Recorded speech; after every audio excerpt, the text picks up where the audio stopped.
Dr. Emily Reed adjusted her leather briefcase and pressed her ID badge against the security panel. The heavy door to Northwood Correctional Facility's psychiatric wing slid open with a hydraulic hiss. For 6 years she had worked as a forensic psychologist, evaluating defendants, testifying in court, and treating inmates with severe mental illness. But she had never been assigned to the holding room. That was what the guards called the basement unit, where the facility kept its most dangerous inmates in solitary confinement, men who had assaulted staff, murdered fellow prisoners, or were considered too high-profile to mix with the general population. The warden had personally requested her for this evaluation. Daniel Cross, inmate 8472, had been incarcerated for 12 years for the killing of a federal prosecutor. His behavior had been exemplary for the past 18 months, and the parole board wanted a fresh psychological assessment. Emily had read his file the night before. The details were clinical. Cross had confessed immediately and never wavered.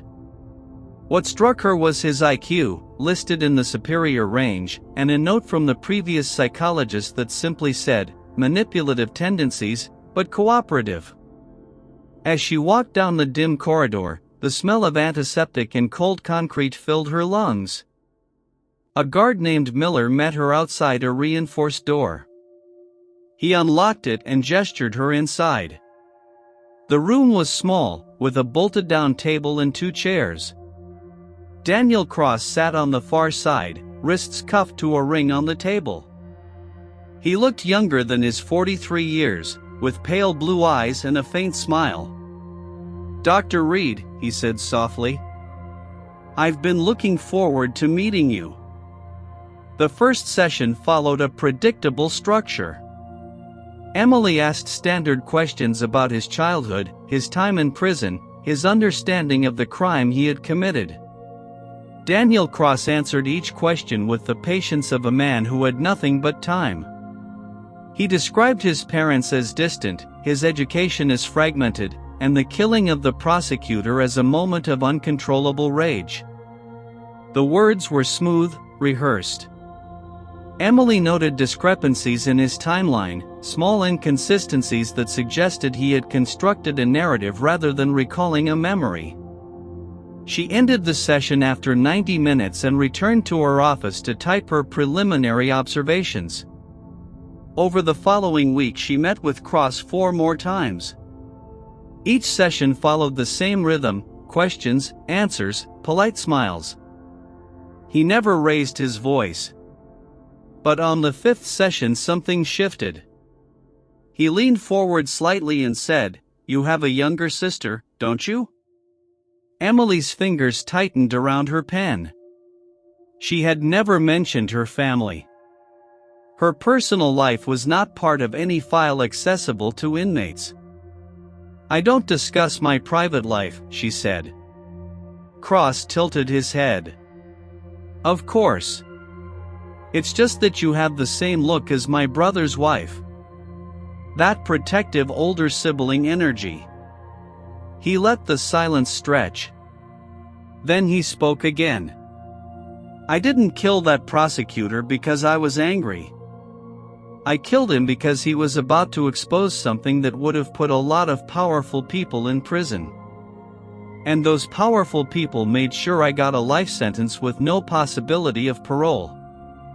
He tapped his cuffed wrists against the table. "I know things. About guards, about judges, about people who walk free while I sit here.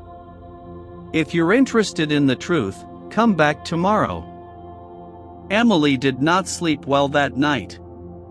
She sat in her apartment, a glass of wine untouched on the coffee table, staring at her phone.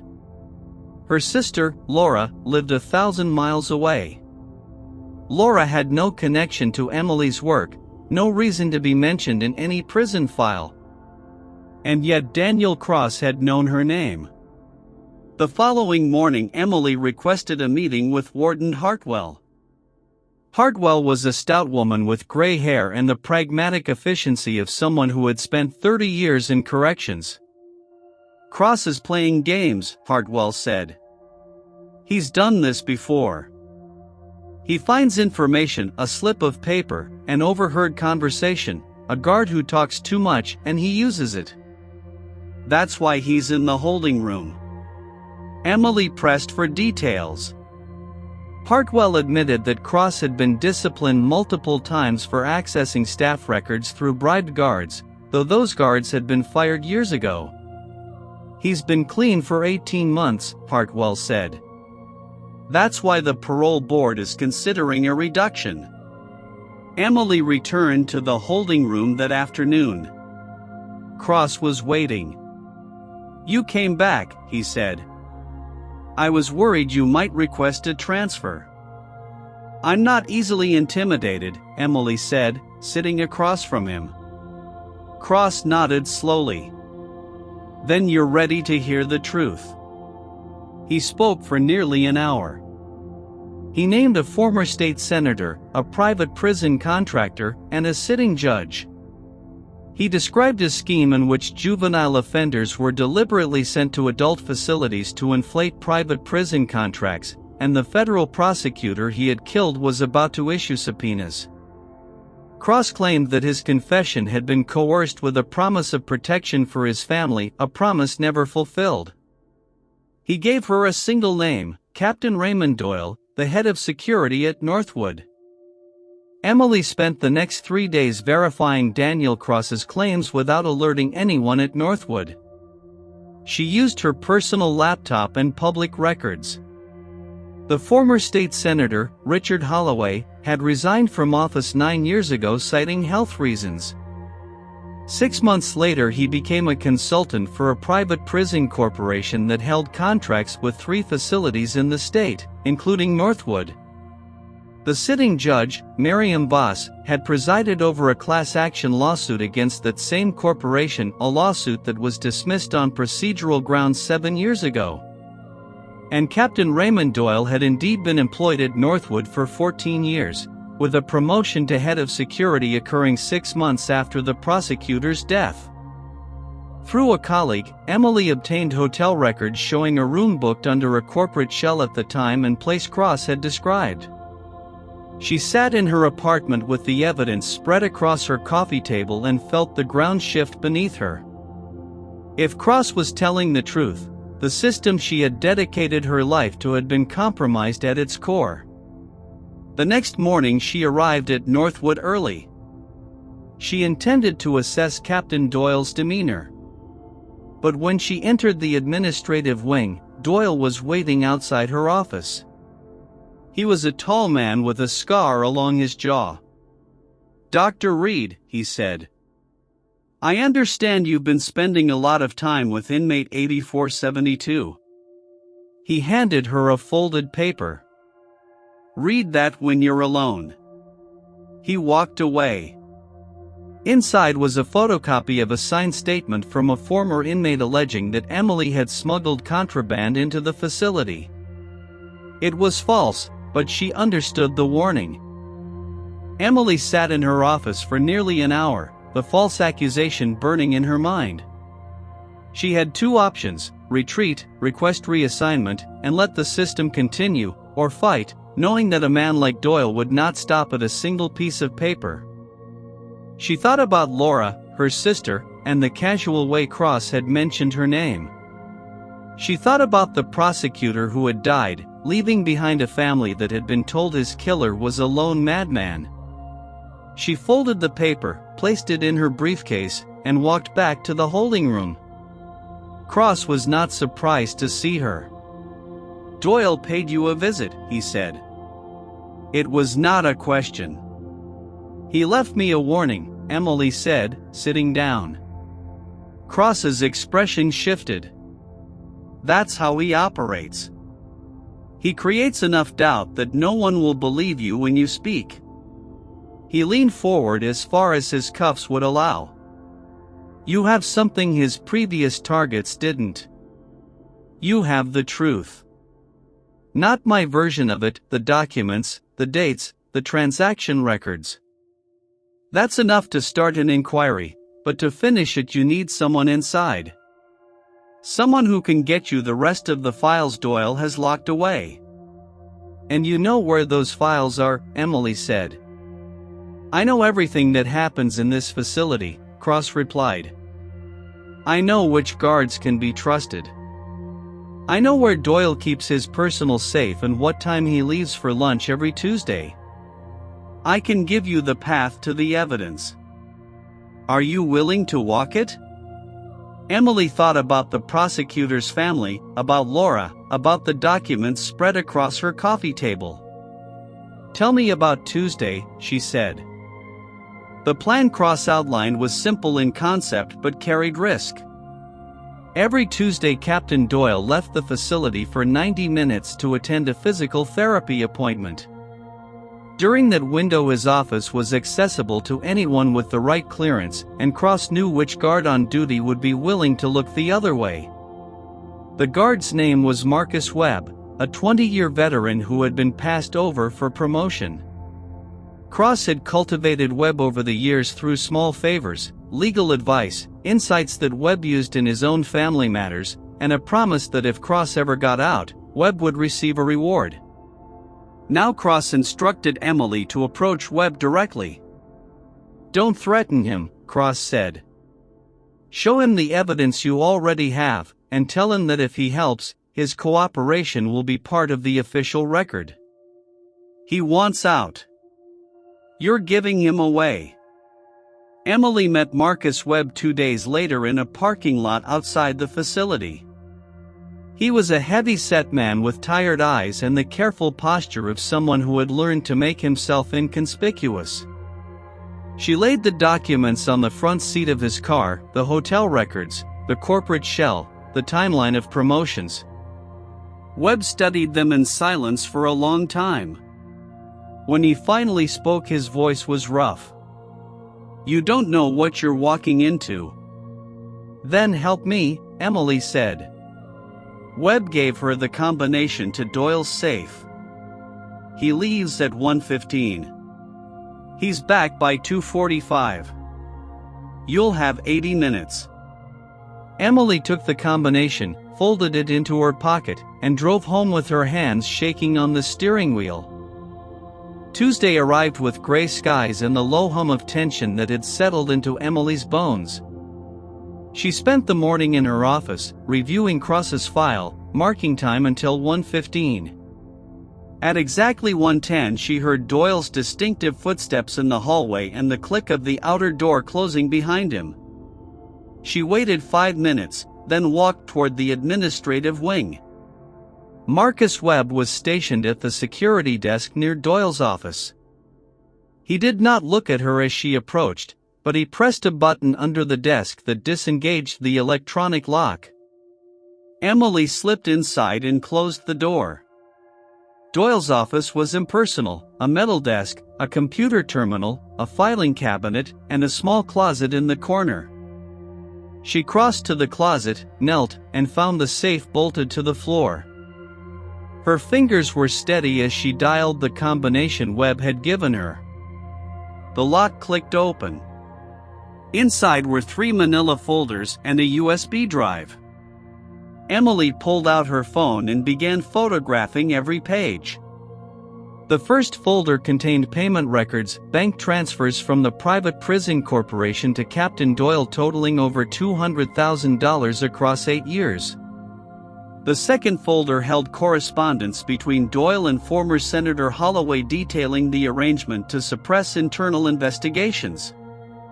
The third folder contained photographs of Judge Miriam Voss at a private event, along with a handwritten note tying her to the dismissed lawsuit. Emily photographed everything, replaced the folders exactly as she had found them, and locked the safe. She was back in her office by 2:20. Her heart still pounding but her hands steady. Emily spent the next 3 days in a state of controlled vigilance. She did not return to Northwood. Instead, she called in sick and worked from her apartment. She uploaded the photographs to 3 separate cloud accounts, sent copies to her attorney, and mailed a sealed envelope with printed versions to a post office box she had rented under a false name. She also contacted the state attorney general's office through a former professor who had once worked in the public integrity unit. The professor, Dr. Alan Morrison, listened to her story without interruption. When she finished, he was silent for a long moment. "You're asking me to believe that a sitting judge, a former state senator, and a prison captain conspired to cover up a prison corruption scheme," he said. "I have documents," Emily replied. Morrison agreed to meet her the following day at a coffee shop outside the city. He brought a former colleague from the FBI's Public Corruption Squad, Special Agent Carla Hayes. Hayes examined the photographs on Emily's laptop with practiced efficiency. "This is credible," Hayes said finally. "But if we move on it, we have to move fast. Doyle knows you were in his office. He has cameras in the hallway. He'll figure out what happened within days." "What about Cross?" Emily asked. Hayes exchanged a glance with Morrison. "Cross is a convicted killer. His credibility will be attacked by any defense attorney. But the documents are a different matter. If they're authentic, we don't need him." Emily felt a chill. "He's the reason any of this came to light. I want him moved to protective custody. That's my condition." Hayes studied her for a moment, then nodded. "I'll make some calls." Cross assembled a tactical team and moved on the address at dawn. It was a renovated farmhouse outside a small village, surrounded by open fields with no cover. She positioned officers at all approach points and approached the front door with a battering ram. The door gave way after a single strike, and the team swept through the house. The ground floor was empty. Upstairs, they found a room that had been converted into an office, multiple monitors, servers, and stacks of identity documents in various stages of completion. But Victor Sokol was not there. A laptop on the desk was still warm, and a coffee cup on the table was hot to the touch. Cross-checked the back of the house and found a door leading to a root cellar.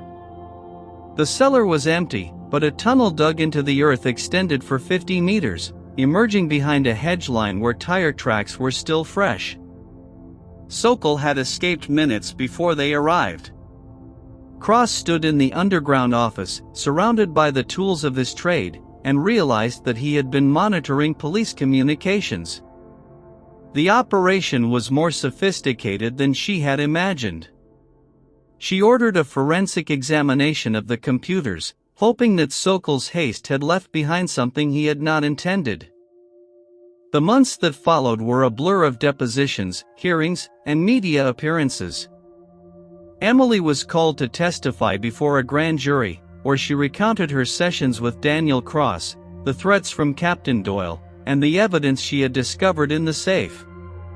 Her testimony was measured, clinical, the same tone she had used in courtrooms for years.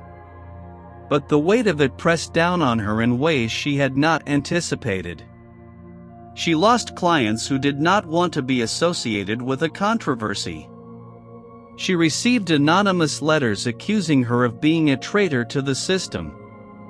She was placed on administrative leave from her position at Northwood pending a review of her conduct, a review that was quietly dropped 6 months later after the state attorney general's office issued a statement commending her cooperation. Judge Miriam Voss resigned from the bench before impeachment proceedings could begin. She was later indicted on federal charges.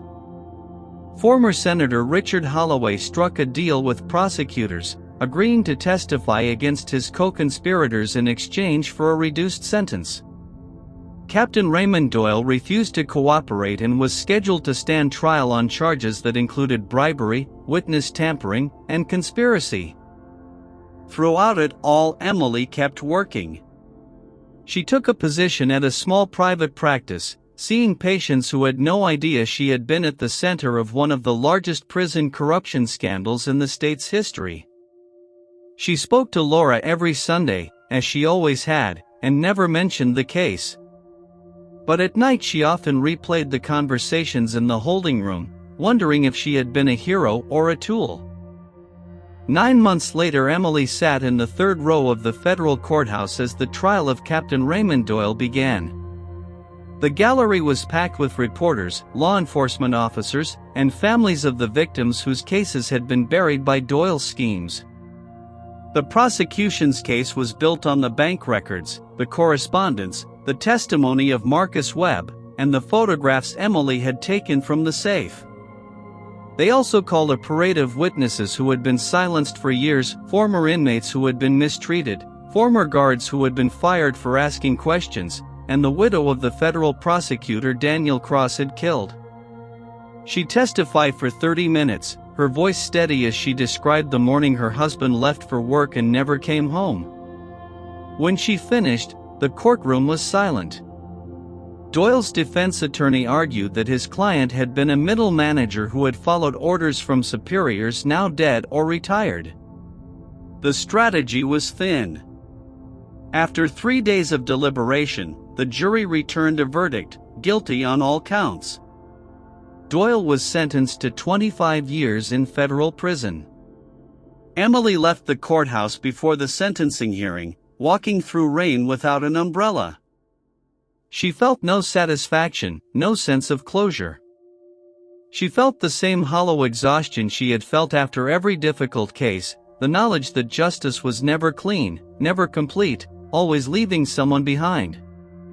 A reporter caught up with her on the steps and asked how she felt. "The system worked this time," Emily said. "But it only worked because someone inside was willing to speak.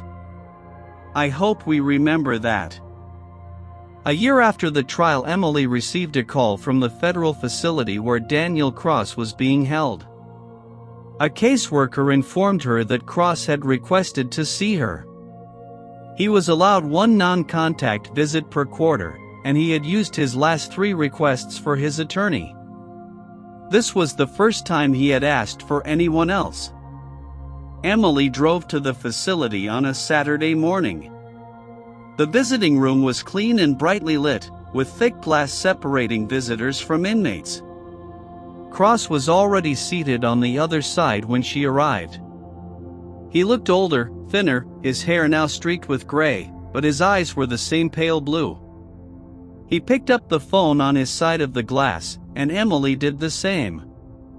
"You came," he said. "You asked," Emily replied. Cross nodded slowly. "I wanted to say something I should have said a long time ago. I'm sorry." He paused. "Not for what I did. I made my choices, and I'll answer for them. But I'm sorry for the way I brought you into this. I knew Doyle would threaten you. I counted on you being stubborn enough to fight back anyway." "You manipulated me," Emily said. "Yes," Cross said without hesitation. "But I also told you the truth." He set his hand against the glass. "You did what you said you would do. That's rare in my experience." Emily placed her hand against the glass. "What happens to you now?" Cross shrugged. "I'm here. I'll always be here. But they moved me out of isolation. I have a cellmate now. He's teaching me chess." He smiled faintly. "You should go, doctor. Live your life." 3 years after that final visit, Emily Reed sat in her new office, a bright space on the 3rd floor of a building that overlooked a park. She had built a private practice focused on forensic consulting, helping defense attorneys understand the psychological complexities of their clients. She no longer worked inside prisons.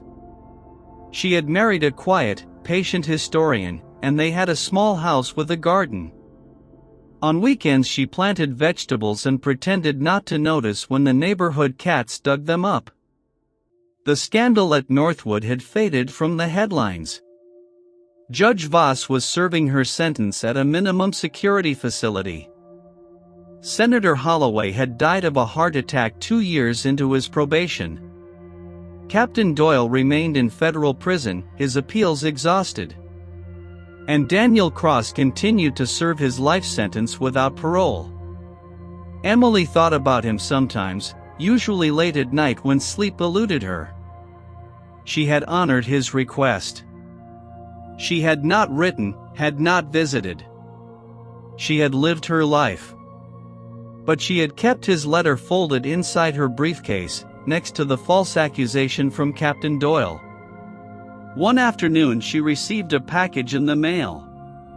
It was a chess set, hand-carved from light and dark wood, with no return address. Inside was a small note on plain paper: "I finally won a game. Thought you should know. DC." Emily set the chess set on the corner of her desk, where it stayed for the rest of her career.